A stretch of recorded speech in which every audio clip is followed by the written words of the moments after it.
हम समझते हैं डब्ल्यूबीसी के बारे में कि डब्ल्यूबीसी क्या होता है। तो बाबू डब्ल्यूबीसी जो होता है इसका कलर होता है सफ़ेद। क्या होता है? सफ़ेद इसका कलर होता है। डब्ल्यूबीसी वाइट ब्लड कार्पल्स, नामे में आ रहा है कि सफ़ेद होगा।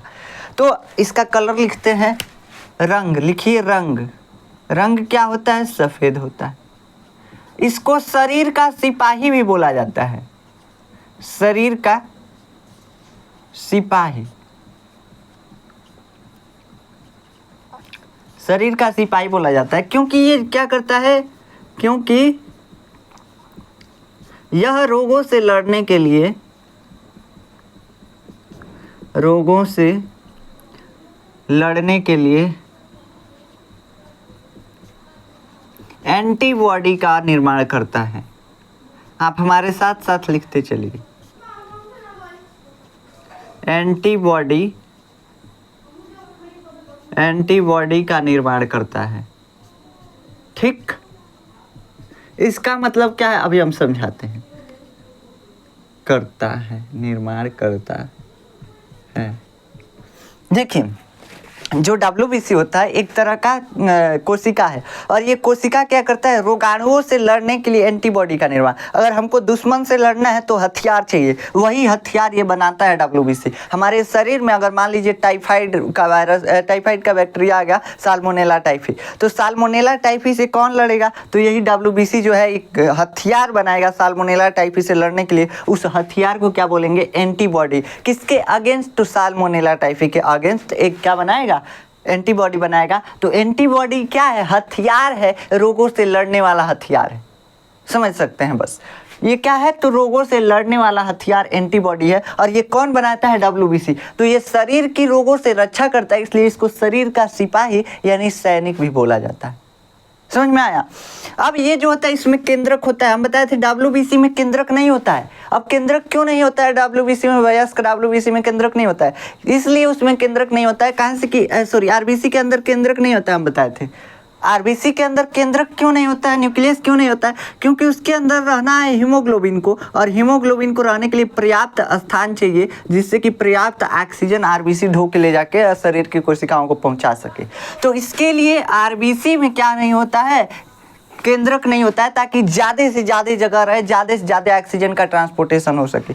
इसको क्या करना है? डब्ल्यूबीसी को ये शरीर की रोगों से रक्षा करता है, इसलिए इसके अंदर केंद्रक होगा और इसके अंदर केंद्रक है, केंद्रक है, केंद्रक इसमें प्रेजेंट होता है। अब ये डब्ल्यूबीसी जो होता है ना, ये दो तरीके का होता है।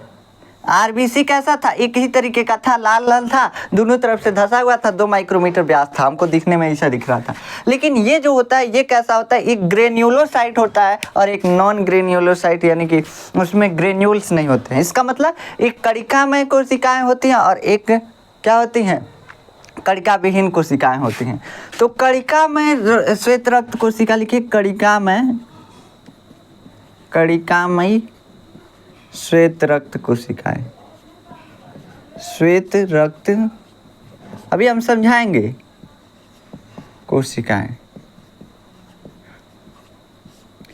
और दूसरा क्या होता है? कणिका विहीन श्वेत रक्त कोशिकाएं, कणिका विहीन श्वेत रक्त कोशिकाएं।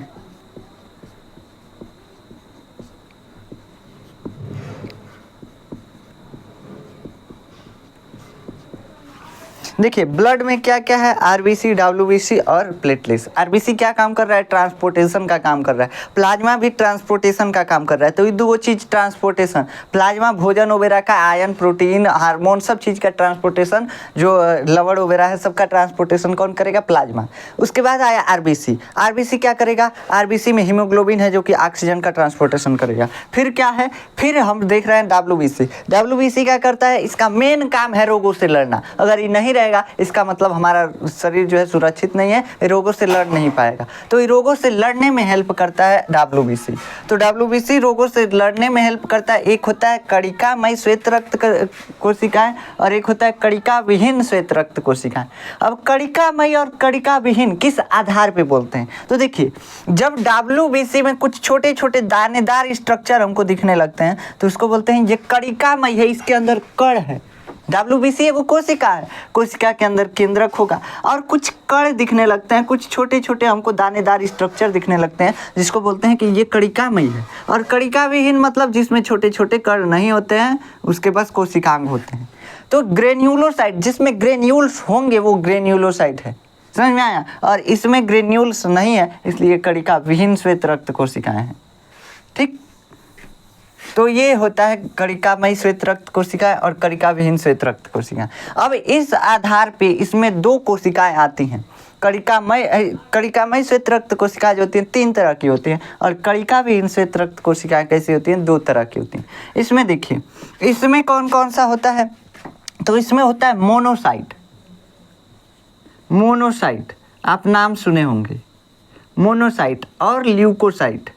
क्या होता है, लिम्फोसाइट, सॉरी लिम्फोसाइट भी कह रहे हैं, कहाँ से ल्यूकोसाइट। ल्यूकोसाइट तो इसी को बोला जाता है, पूरे WBC को ही ल्यूकोसाइट बोला जाता है, लिम्फोसाइट। ठीक, इसके बाद क्या आता है, कणिकामयी श्वेत रक्त कोशिकाएं, जिसमें आता है न्यूट्रोफिल, इओसिनोफिल और कौन सा आता है, और आता है बेसोफिल्स। ठीक, तो आप लिखिए न्यूट्रोफिल,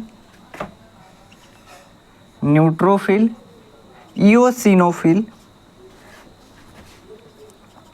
इओसिनोफिल और बेसोफिल्स, बेसोफिल। ठीक, तो ये जो है कणिकामयी श्वेत रक्त कोशिकाओं में आते हैं। इसमें इन कोशिकाओं में क्या पाए जाएंगे, थोड़े छोटे छोटे स्ट्रक्चर, दानेदार स्ट्रक्चर पाए जाएंगे, इसलिए इनको कणिकामयी श्वेत रक्त कोशिकाएं बोल रहे हैं, यानी ग्रेन्यूल्स इसमें पाए जाएंगे, इसलिए इनको कणिकामयी श्वेत रक्त कोशिकाएं बोल रहे हैं। अब ये भी क्या करेंगे, ये भी रोगों से लड़ने में ही हेल्प करेंगे। ये जो लिम्फोसाइट होता है, ये लिम्फेटिक सिस्टम का एक भाग है, लिम्फोसाइट। उसमें लिम्फ नोड में ये बहुत ज़्यादा लिम्फोसाइट होते हैं जो कि रोगाणुओं से लड़ने में हेल्प करते हैं बहुत ज़्यादा। तो इसके बारे में हम आपको बताएंगे, याद रखिएगा लिम्फोसाइट को। लिम्फोसाइट कहाँ आएगा, तो लिम्फोसाइट आएगा लिम्फ परिवहन तंत्र, जो हम पढ़ेंगे लिम्फ ट्रांसपोर्ट सिस्टम, उसमें आएगा ये लिम्फोसाइट। तो ये इतने तरह की होती हैं, बस आपको अभी प्रकार के बारे में याद करना है, अलग अलग सबके काम के बारे में नहीं याद करना है।